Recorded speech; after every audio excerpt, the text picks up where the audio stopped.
À tous les amis, c'est Christophe, nouvelle vidéo. Les amis, je continue les analyses de joueurs et aujourd'hui c'est la 10e analyse. Et oui, oui, déjà 10 vidéos. Waouh, ça va vite, hein.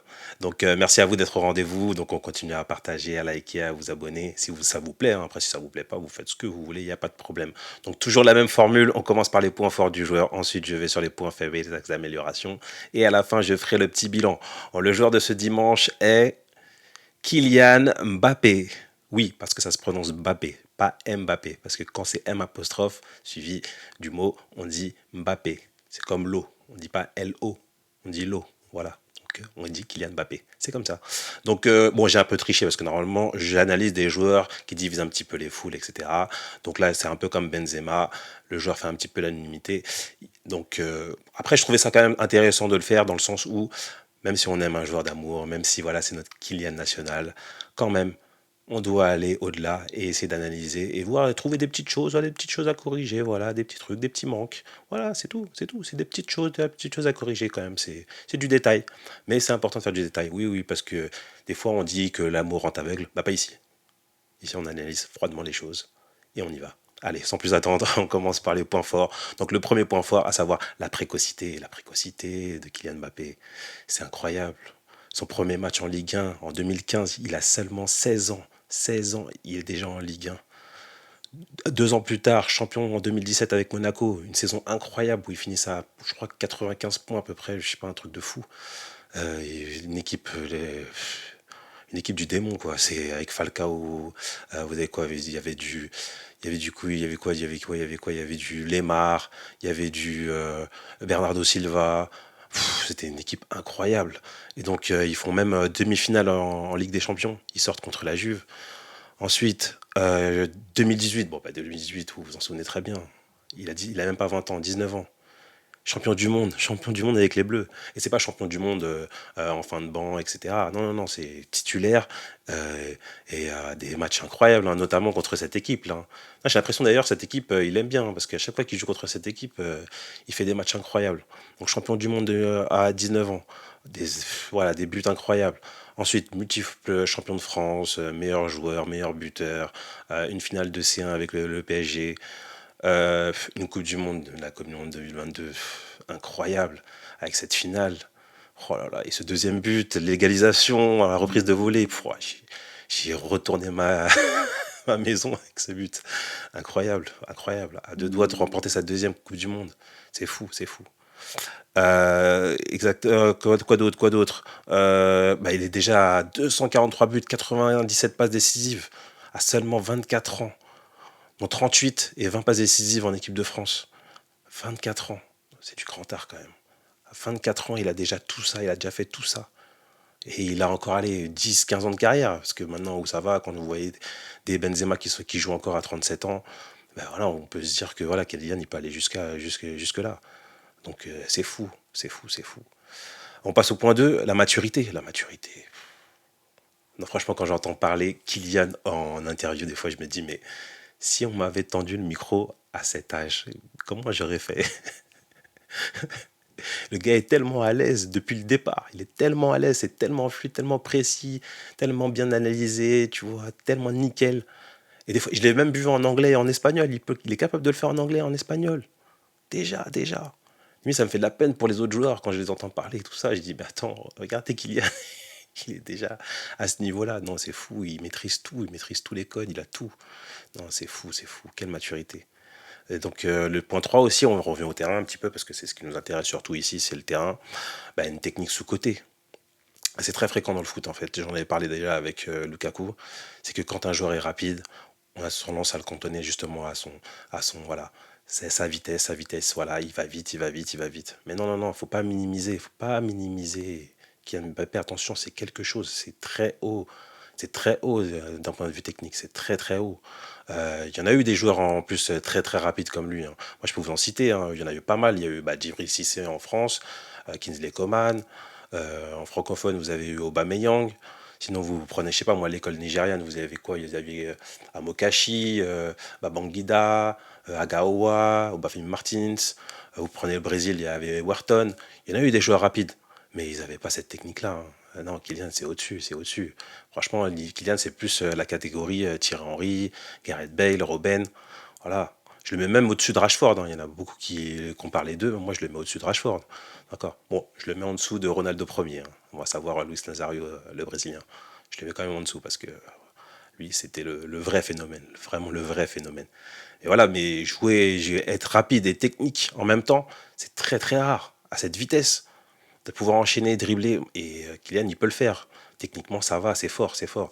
Ses prises de balle, elles sont propres, ses contrôles propres. Voilà, il est capable de jouer dans les petits espaces. Non, non, non, c'est fluide. J'ai même vu tenter, voilà, des ouvertures d'extérieur du pied, des centres et tout. Non, non, non, il a une belle panoplie, franchement, il est très capable. Donc, faut pas minimiser. C'est pas parce que son point fort, c'est vrai, c'est la vitesse, parce qu'il va très, très, très, très vite. Mais il faut être capable aussi de maîtriser le ballon à cette vitesse.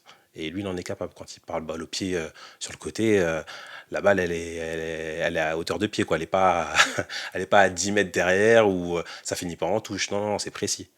Donc, non, il ne faut pas minimiser. Non, Kylian, c'est très haut techniquement. Donc, on va passer aux points faibles et aux axes d'amélioration. Bah, c'est un petit peu dans la continuité de la technique. C'est que je pense qu'en point 1, je mettrais un petit peu un complexe d'infériorité dans le sens où, voilà, comme je vous le dis, c'est que quand vous avez un point fort qui est vraiment physique, vous avez tendance justement à essayer de dire que voilà, je peux faire autre chose que jouer sur mes capacités physiques. Donc, et ce qu'il y a, c'est qu'en plus, je pense qu'il a souffert de la comparaison avec Neymar. C'est que comme c'est des joueurs qui jouent à peu près dans le même poste, un peu, voilà, un peu les stars de l'équipe. Donc du coup, forcément, on l'a comparé avec Neymar. Et Neymar, c'est vrai que Neymar, d'un point de vue technique, c'est le top du top, quoi. C'est vraiment c'est le haut niveau. Donc en termes de créativité, c'est vrai que Neymar est au-dessus. Mais ça ne veut pas pour autant dire que Mbappé n'est pas non plus. Voilà, c'est quand même quelqu'un de très fort techniquement. Et ce qu'il y a, c'est qu'il a beaucoup, je pense, souffert de la comparaison, à tel point que des fois, voilà, sur certains matchs, sur certaines périodes, il avait tendance à faire un petit peu trop de superflu, un peu trop de gris-gris, à vouloir montrer voilà, qu'il était capable de faire des choses, de redescendre sur le terrain, voilà. Et franchement, je pense qu'il se gâchait un petit peu dans le sens où, voilà, non, non, non, t'as des points forts, il faut les utiliser. Non, non, non, c'est comme ça le foot. C'est voilà, chacun a ses points forts, ses points faibles. Si vous avez un point fort, faut l'exploiter au maximum. Si tu peux aller plus vite que tout le monde, bah, tu vas plus vite que tout le monde, c'est tout. Tu la mets au fond et puis point final. Ah, et c'est à eux de s'adapter. Mais non, non, non, il faut pas essayer de transformer son jeu pour montrer que non, non, non, si vous avez un point fort, et s'il a un point fort de vitesse, bah, il utilise sa vitesse. S'il était grand, puissant, bah, il utilise ça. Voilà, si t'es petit et frêle, bah, tu trouves d'autres solutions, et puis voilà, c'est tout. C'est comme ça le foot. Mais faut pas. Et lui, je pense qu'il a essayé justement de combler parce que voilà, la comparaison, etc. Et c'est un peu dommage. Bon, il le fait de moins en moins maintenant. Voilà, il est plus focus sur l'efficacité. On l'a vu à la Coupe du Monde. Voilà, il y a beaucoup moins de superflu qu'avant. Et vraiment, il est concentré sur faire gagner son équipe. Ensuite, je passe au point 2. Par contre, ça, c'est un point qui peut corriger, franchement. Je pense qu'il peut le faire. C'est ses appels de balles. Franchement, avec cette vitesse, franchement, il peut partir hier, il arrive demain. C'est fou. Mais comment tu peux être autant hors jeu? Des fois, je fais des matchs à 6 hors jeu, 6 hors jeu par match, mais c'est pas possible. Avec cette vitesse, tu peux partir tranquille. En plus, celui-là, il jouait avec Cavani dans son équipe. Cavani, franchement, c'était un modèle en termes d'appel. Tu n'as pas besoin, tu prends ton temps. Déjà, tu regardes ton passeur, et puis tu te fais ton appel, voilà, en virgule, tranquillement. Ou même des fois, il peut partir après, attendre que la balle parte. Il peut y aller, et il va la rattraper tellement il est rapide. Mais je sais pas comment il fait pour être autant hors jeu. Des fois, il part tout droit, sans regarder. Il fait des faux départs. Il fait des faux départs. Non, c'est pas normal. Non, non, non, c'est pas normal. Non, non, non, ça c'est vraiment un truc qui peut corriger. Non, non, tu peux pas être hors jeu à 5 ou 6 fois par match, c'est pas possible. C'est 5 ou 6 occasions gâchées. Non, non, ça, il peut le corriger, c'est très simple. Après, on passe sur le positionnement. Bon, le positionnement, bon, ça fait débat. C'est que Kylian, c'est un homme de gauche. Oui, oui, monsieur joue à gauche. Voilà. Il a vu qu'il était plus performant à gauche. Ce que je peux comprendre, pardon, c'est que oui, beaucoup de droitiers, c'est un petit peu la mode maintenant de jouer côté gauche comme ça. Ils ont le terrain ouvert. Ils ont les angles ouverts justement pour revenir sur leur pied droit et frapper, combiner, etc. Et donc ils sont plus à l'aise. Donc c'est un petit peu la mode. Mais ce qu'il y a, c'est que il a été champion du monde à droite, il me semble, en équipe de France. Il jouait côté droit et il était plutôt très très performant. Mais je sais pas, voilà, c'est une mode, voilà, il préfère jouer à gauche, voilà. Et en plus, surtout, c'est que ce qui est marrant, c'est que à chaque fois, on l'envoie au Real Madrid. Mais au Real Madrid, il me semble qu'il y a, il y a un mec qui s'appelle Vinicius, qui est ultra performant à gauche. Donc, comment ils vont faire si jamais il y va? Parce que monsieur, il veut pas jouer à droite. À gauche, il y a Vinicius. Et dans l'axe, hashtag pivot gang. Donc, comment on fait? Parce que oui, en pointe, il veut pas jouer non plus. Donc, comment on fait? Donc, s'il vient au Real, comment ils vont faire? Ils vont jouer tous les deux à gauche? Ou alors ils vont pousser Vinicius qui est déjà performant à droite. Non mais c'est voilà, c'est vraiment des questions. En plus surtout c'est que voilà, dans un match de foot, on peut changer de position. D'ailleurs, on le faisait souvent en jeune, c'est que voilà, quand un côté s'était bloqué, etc., le défenseur était un peu fort, ben, on allait de l'autre côté parce que peut-être le défenseur était un peu moins fort pour aller lui faire mal. Mais ouais, non, non, non, c'est un truc qu'on peut changer. Mais non, monsieur est focus sur son côté gauche. Donc voilà. Ouais, donc le positionnement, donc moi pour moi, il pourrait jouer partout, hein, s'il le veut, surtout en plus s'il a des joueurs performants autour de lui, il peut jouer n'importe où, hein. Pour moi, il n'y a pas de problème là-dessus. Ensuite, ça passe au point 4. Justement, c'est que le fait de vouloir rester à gauche, etc., bah, ça peut le rendre prévisible. Et j'ai vu que justement, contre beaucoup de défenseurs, bon, les défenseurs vraiment top niveau, bah, il a eu beaucoup de mal. Beaucoup de mal, hein. Notamment, je me souviens qu'avec Chiellini, bon, après c'était vraiment en début de carrière, hein, quand il était à Monaco. Contre Chiellini, il a eu beaucoup de mal, il n'a pas existé. Pareil contre Thiago Silva, j'ai vu des matchs quand il joue contre Thiago Silva, il avait du mal, contre Koulibaly, contre Walker, même contre Todibo, là, j'ai vu contre Nice. Donc vraiment, contre les gros défenseurs, il a quand même du mal, hein, parce ils imposent un duel physique, donc c'est intense, etc. Et Mbappé, bon, c'est un joueur donc, un peu jeune, un peu frêle, donc il a du mal un petit peu, dès que ça va au contact et tout ça, il a un peu de mal quand même, on l'a vu sur certains matchs, même à la Coupe du Monde, que oui, oui, il a un peu de mal. Et c'est dû en partie, bah, je pense que, bah, notamment son physique, parce que voilà, il est un peu frêle, bon, bah, ça, il est jeune, et puis. Bon, après, il n'y a pas besoin d'être non plus costaud pour être capable d'aller au mastic et protéger sa balle.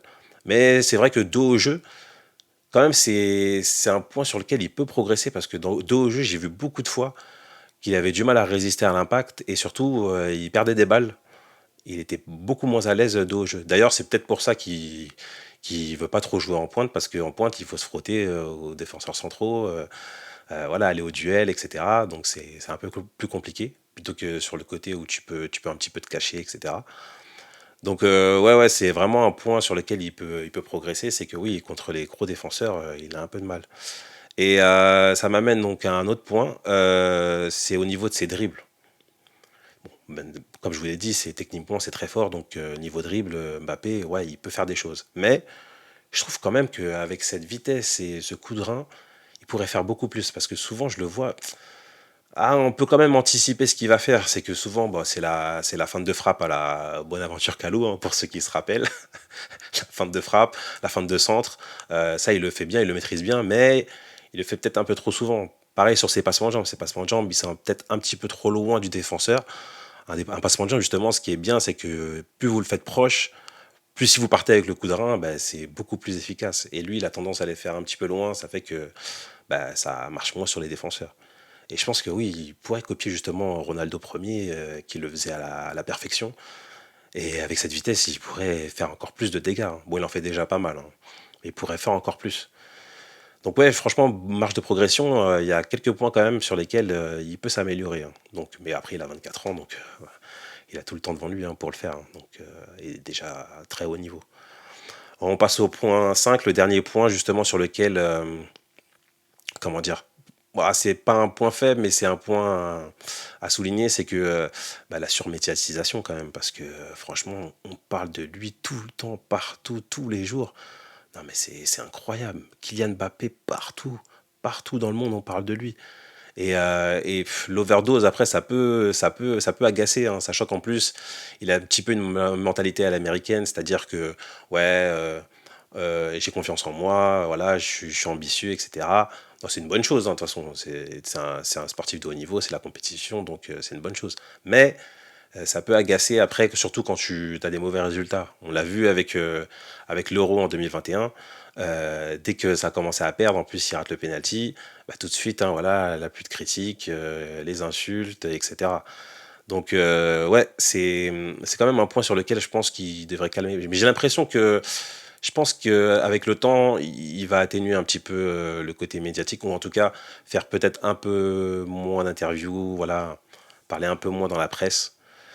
Bon, après, je dis ça, on ne sait pas, ça se trouve, ça va être deux fois, deux fois plus, mais en tout cas, je pense que c'est un point sur lequel ouais, il devrait un petit peu calmer. Sachant qu'en plus, il est dans le club le plus détesté de France, hein, donc, à savoir le PSG.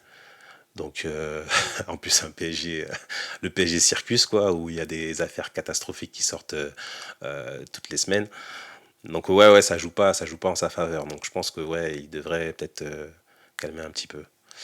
Donc voilà, c'était la vidéo sur Kylian, hein. Franchement, quel joueur, hein. Franchement, c'est injuste. Comment à 24 ans, t'as déjà cette carrière, c'est dingue. Déjà deux finales de Coupe du Monde, il y en a qui rêveraient même juste de la jouer. Lui, il est là, il a déjà deux finales. Donc une Coupe du Monde, déjà un trophée. Le trophée, le Graal. Non, c'est fou, c'est fou, c'est fou. Quelle carrière. Bah, jusqu'où ça va aller, hein, je me le demande là. Mais après, j'ai l'impression que ouais, le seul point négatif sur lequel il a un petit peu freiné, c'est le PSG. Franchement, s'il arrange pas les choses dans son club, ou limite, il faudrait qu'il parte. Mais bon, ouais, là, il est en train de perdre du temps, justement, parce que là, avec une équipe beaucoup plus stable, beaucoup plus solide, bah, laisse tomber, il serait où là? Il serait, non, non, il serait sur le toit du monde. Donc vraiment, non, non, il a, non, non, franchement, le ciel n'a pas de limite chez ce joueur. Vraiment. Donc voilà, c'était la vidéo. Bah, dites-moi ce que vous en pensez hein, de Kylian. Où est-ce que vous le voyez dans son prochain club? Est-ce que vous préfériez qu'il parte et qu'il quitte la France? Dites-moi tout. Voilà, laissez-vous, c'est libre, c'est libre. Allez-y, allez-y. En tout cas, c'était la dernière vidéo hein, sur le thème d'analyse de joueurs. Je vais changer de thème. Ouais, ouais. Je vais essayer de changer de thème, histoire de. Donc, dites-moi d'ailleurs si vous avez des thèmes hein, à me proposer. N'hésitez pas, moi je suis ouvert, il n'y a pas de problème. En tout cas, c'était ma vidéo. Merci les amis, bonne soirée, à la prochaine.